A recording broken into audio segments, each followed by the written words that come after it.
നമസ്കാരം. ഇന്ന് നമുക്ക് നല്ല ടേസ്റ്റി ആയിട്ടുള്ളൊരു ഫിഷ് ഫ്രൈ ഉണ്ടാക്കാം. ഇതുപോലെ മീൻ വറുത്തിട്ടില്ലാത്തവർ ഒരു പ്രാവശ്യം ഒന്ന് ചെയ്ത് നോക്കുക. തീർച്ചയായിട്ടും നിങ്ങൾക്കിത് ഇഷ്ടപ്പെടും.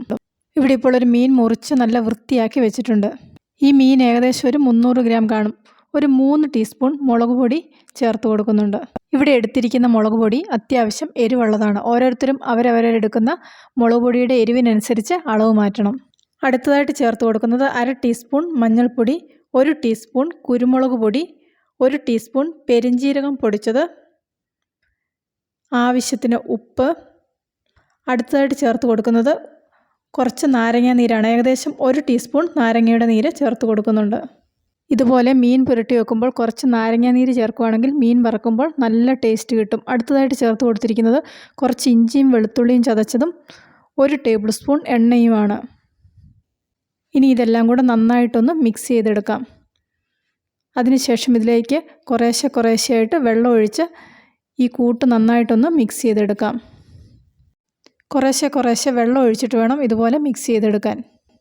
വീഡിയോ ഒന്ന് ശ്രദ്ധിച്ചിട്ടുണ്ടെങ്കിൽ ആ പാകം നിങ്ങൾക്ക് മനസ്സിലാകും. ഇനി ഈ മസാല മുഴുവൻ മീനിൻ്റെ മുകളിലായിട്ട് തേച്ച് പിടിപ്പിക്കാം. കൈകൊണ്ട് തേച്ച് പിടിപ്പിക്കുന്നതായിരിക്കും നല്ലത്. മീനിൻ്റെ അകത്തൊക്കെ മസാല വരുന്ന രീതിയിൽ നന്നായിട്ടൊന്ന് പുരട്ടി കൊടുക്കണം. അതിനുശേഷം ഒരു 15 മുതൽ 30 മിനിറ്റ് വരെ റെസ്റ്റ് ചെയ്യാൻ വേണ്ടിയിട്ട് വെക്കാം. ഇവിടെ ഇപ്പോൾ ഒരു അരമണിക്കൂറായി. മസാലയൊക്കെ നന്നായി പിടിച്ചു വന്നിട്ടുണ്ട്. ഈ സമയത്ത് ഒരു പാനിലേക്ക് കുറച്ച് എണ്ണ ഒഴിച്ചു കൊടുക്കാം. എണ്ണ നന്നായിട്ട് ചൂടായി വരുമ്പോൾ ഇതിലേക്ക് കുറച്ച് കറിവേപ്പില ചേർത്ത് കൊടുക്കാം. ഇതുപോലെ എണ്ണയിലേക്ക് കുറച്ച് കറിവേപ്പില ചേർത്തതിന് ശേഷം അതിന് മുകളിലായിട്ട് മീൻ വെച്ച് വറക്കുകയാണെങ്കിൽ മീനിന് വറക്കുമ്പോൾ നല്ലൊരു മണം കിട്ടും. അതുപോലെ തന്നെ അടിക്ക് പിടിക്കാൻ സാധ്യതയുള്ള പാത്രമൊക്കെ ആണെങ്കിൽ ഇതുപോലെ കറിവേപ്പില ഇട്ടതിന് ശേഷം മീൻ വറക്കുകയാണെങ്കിൽ മീൻ പൊട്ടിപ്പോകാതെ നല്ല വൃത്തിയായിട്ട് വറുത്തെടുക്കാൻ പറ്റും.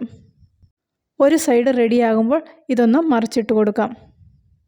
മീനിൻ്റെ 2 സൈഡും ഓരോരുത്തരുടെയും പാകത്തിൽ വറുത്തെടുക്കാം. നല്ല ടേസ്റ്റി ആയിട്ടുള്ളൊരു മീൻ വറുത്തിൻ്റെ റെസിപ്പിയാണിത്. ഇനി മീൻ വറക്കുമ്പോൾ ഇതുപോലെയൊന്ന് ചെയ്ത് നോക്കുക. തീർച്ചയായിട്ടും നിങ്ങൾക്കിത് ഇഷ്ടപ്പെടും. വീഡിയോ ഇഷ്ടപ്പെട്ടെങ്കിൽ ലൈക്ക് ചെയ്യാനും ഷെയർ ചെയ്യാനും മറക്കണ്ട. പുതിയൊരു വീഡിയോയുമായിട്ട് വീണ്ടും കാണാം.